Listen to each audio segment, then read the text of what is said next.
Hello guys, welcome back to my channel Shubhashis lifestyle. আজকে আমি কাশ্মীর সিরিজের দুধপাত্রি যে প্লেসটা রয়েছে টুরিস্ট পয়েন্টটা সেখানে যাব, তার ব্লগ নিয়ে চলে এসেছি। তো সকাল সকাল বেরিয়ে গেছি। এটা আমাদের 4th ডে হচ্ছে কাশ্মীরে। তো প্রথমত একটা হোটেলে ব্রেকফাস্ট করে নেব, সেখানে ব্রেকফাস্ট করে তারপর বেরোবো। তো এই হোটেলটাতে ব্রেকফাস্ট হিসেবে আমরা ছোলা বাটারা নিয়েছি। আর এইটা ছোলা বাটারার জন্যই বিশেষভাবে বিখ্যাত, নাকি খুব ভালো করে কাশ্মীরে।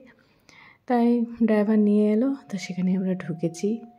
আর বেশ বড় বড় দেখুন, এক একটা প্লেটে 2টো করে। আর এখানের একটু অন্যরকমই খেতে ভালোই লাগলো। তো যাই হোক, ব্রেকফাস্ট করে তো আমরা বেরিয়ে যাবো। কিন্তু সকালে উঠতেই আজকে একটা বড় দুর্ঘটনা থেকে বাঁচলাম। গাড়িতে তো চেপেছিলাম, চেপে কী হয়েছিল, অন্য ড্রেস পরে আমি এসেছিলাম। গাড়ি থেকে নামতে গিয়ে আমি খুব জোর পড়ে যাই, মানে গাড়িও স্টার্ট দিয়ে দেয় আর আমিও ব্যালেন্স না রাখতে হবে, পড়ে যাই। নিয়ে আমি পুরো জামা কাপড় ভিজে গেছিলো, কাদা লেগে গেছিলো। তখন আবার বাড়িতে গিয়ে রুমে গিয়ে হোটেলে গিয়ে আগে ড্রেস চেঞ্জ করলাম, তারপরে আবার আমরা ফিরে এলাম এই হোটেলে খাওয়ার জন্য। মানে অনেকটা সময় গেল, রাস্তায় একটু দেরি হবে। আর ওয়েদারের অবস্থা খুব খারাপ। এখন যেমন বৃষ্টিটা হচ্ছে এখানে, সেরকম বৃষ্টিটা তখন কাশ্মীরে হচ্ছিল যখন আমরা গিয়েছিলাম।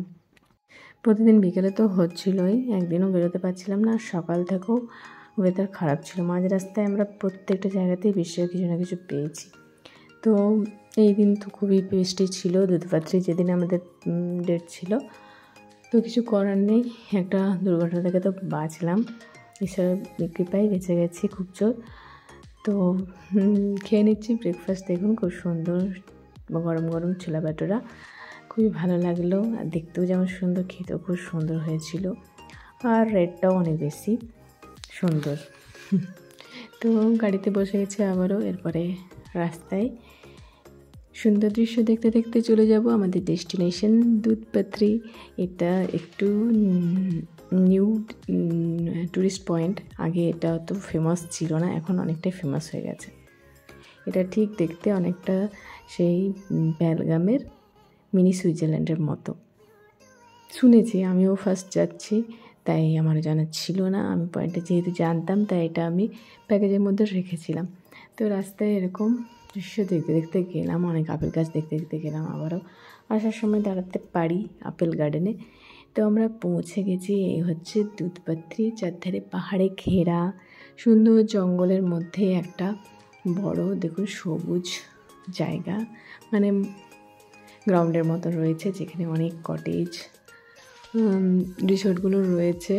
এগুলোতে থাকাও যায়, আবার কিছুক্ষণের জন্য স্টে করাও যায়।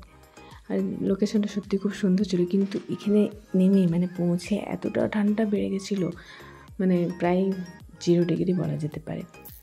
স্নোফল হবে শুনছি, তো আমরা স্নোফলটা পেয়ে যাব।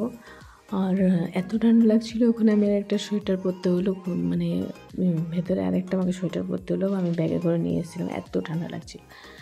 বৃষ্টি তো কন্টিনিউ পড়েই যাচ্ছে, কিছু ভালো লাগছিল না। আরও এখান থেকে অন্য অন্য জায়গাগুলো ঘোরার জায়গা রয়েছে, সাইট সিন যেগুলো রয়েছে, কিন্তু এত বৃষ্টি পড়ছিল আমরা আর কিছু করলাম না, গাড়ি করলাম না, ঘোড়া বা স্নো বাইকেও গেলাম না। কেন কি বৃষ্টিতে যাওয়া মানে পুরোপুরি লস।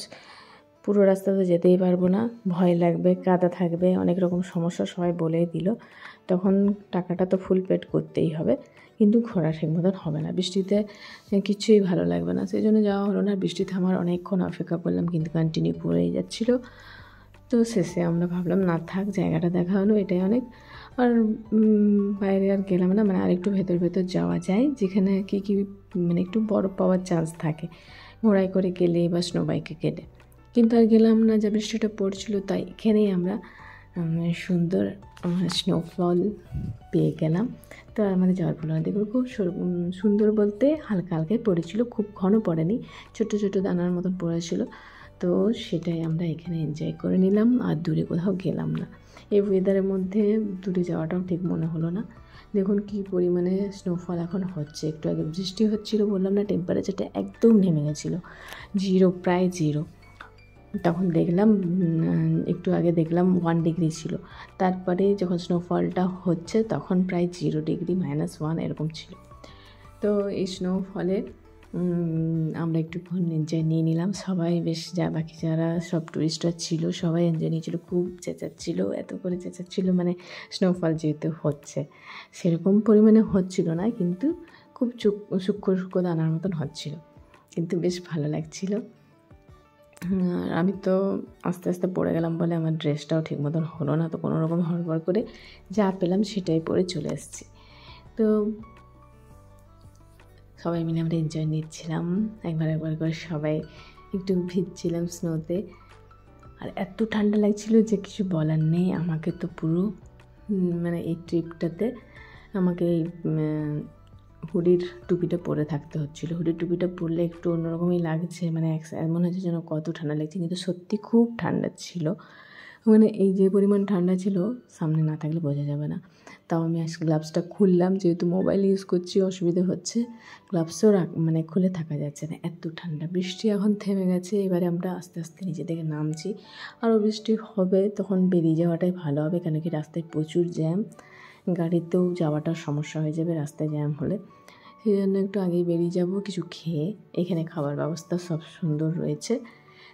এখান থেকে আরও উপরে কিছু কিছু জায়গা রয়েছে, সেখানে গেলে পারে স্নো বুট, রেনকোট এগুলো সব নেওয়া যেতে পারে। রেনকোটটা কিনে নেওয়া যেতে পারে, বাকি স্নো বুট আর জ্যাকেট এগুলো সব ভাড়ায় পাওয়া যায়।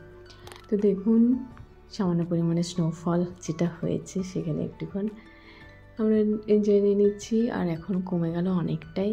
তো কয়েকটা রিল করে নিয়েছিলাম এই স্নোফলে, আর সেই সময়টা সত্যি খুব সুন্দর লাগছিল, খুব ঠান্ডা লাগছিল, এত পরিমাণ ঠান্ডা লাগছিলো যে আমি প্রকাশ করতে পারছি না। মানে আমি সেরকম সেদিন মানে সোয়েটারটাও পরিনি, খুব হালকা পরিমাণে পরেছিলাম, সেই জন্য মানে আরও যদি উপরে যাই তাহলে তো খুব সমস্যা হয়ে যাবে, সেই জন্য আর গেলাম না। এত ঠান্ডা লাগছিল। একটা ছোট্ট চায়ের দোকানে ঢুকলাম, সেখানটা পুরোটা কাঠের তৈরি ছিল, ভেতরটাতে ঢুকলাম বলে একটু বাঁচা গেল। মানে এত ঠান্ডা বাইরে, এত ঠান্ডা যে থাকা যাচ্ছে না, সবাই একদম অস্থির হয়ে গেছি ঠান্ডায়। দেখেই বুঝতে পারছি সবার মুখ থেকে ধোঁয়া বেরোচ্ছে।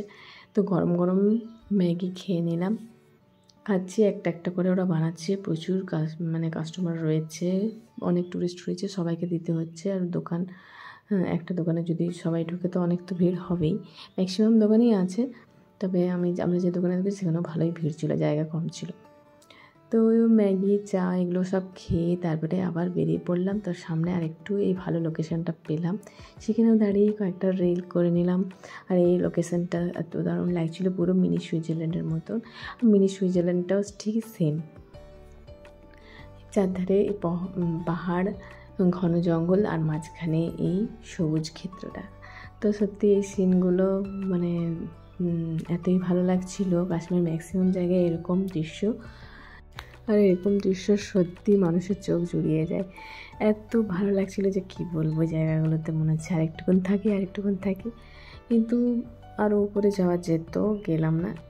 একটু সমস্যাই আছে বৃষ্টির ওয়েদারে যাওয়াটা, সেই জন্য আর গেলাম না। আর দেখুন কাশ্মীরে আমরা সর্ষের ক্ষেতও পেয়ে গেছিলাম, সেখানেও কিছু ফটো তুলে নিয়েছিলাম। তারপরে রাস্তাতে আস্তে আস্তে আসছিলাম, প্রচুর জ্যামও ছিল। আর ওয়েদার দেখুন এখনও মেঘের কী পরিস্থিতি, পাহাড় জায়গাতে তো যে কোনো টাইম বৃষ্টি হতেই পারে, এটা মেনেই নেওয়া যায়, কিন্তু ভয়ও লাগে।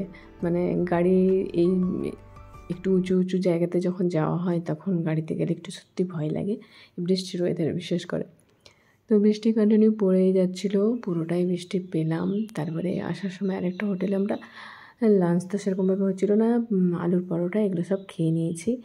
এরপর আমরা শ্রীনগরের রুমের দিকে পৌঁছেই গেলাম। নেক্সট ভিডিও নেক্সট ডেস্টিনেশনের জন্য অবশ্যই নিয়ে আসবো। অনেক দেরি করে লং ব্লগগুলো আসছে, কাশ্মীর ব্লগগুলো, কিছু করার সময় পাইনি তাই। তো তবুও আমার ভিডিও ভালো লাগলে লাইক কমেন্ট সাবস্ক্রাইব অবশ্যই করবেন, ফেসবুকে থাকলে ফলো করবেন। নেক্সট ভিডিওতে আবারও সকলের জন্য আসবো, ততক্ষণের জন্য সকলে ভালো থেকো, take care all, bye and tata.